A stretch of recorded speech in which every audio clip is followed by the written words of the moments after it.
SNX Marathi, Siddheshwar news express, सत्यासाठी SNX सोबत।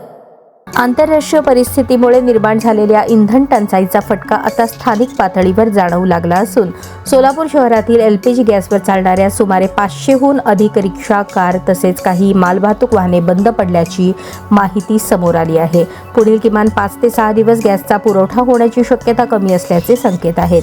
शहरातील अनेक गॅस पंपांवर गेल्या 10 ते 11 दिवसांपासून LPGचा पुरवठा ठप्प आहे। काही ठिकाणी रविवारपासूनच तुटवडा तीव्र झाला असून वाहनधारकांना रिकाम्या हाताने परतावे लागत आहे। LPGवर अवलंबून असलेल्या रिक्षा चालकांचे उत्पन्न थेट ठप्प झाले आहे। प्रवासी वाहतूक करणाऱ्या चालकांना रोजीरोटीचा प्रश्न निर्माण झाला असून कंत्राटी रिक्षा चालकांना अक्षरशः घरी बसण्याची वेळ आली आहे। विशेषतः शालेय विद्यार्थ्यांची वाहतूक करणाऱ्या चालकांसमोर पालकांना आणि विद्यार्थ्यांना काय उत्तर द्यावे असा पेच निर्माण झाला आहे। प्रशासनाकडून गॅस टंचाई नसल्याचे सांगितले जात असले तरी प्रत्यक्ष परिस्थिती गंभीर असल्याचे चित्र आहे। पुरवठा साखळी विस्कळीत झाल्याने शहरातील सार्वजनिक वाहतूक व्यवस्थेवर परिणाम झाला असून याचा थेट फटका सर्वसामान्य नागरिकांना बसत आहे।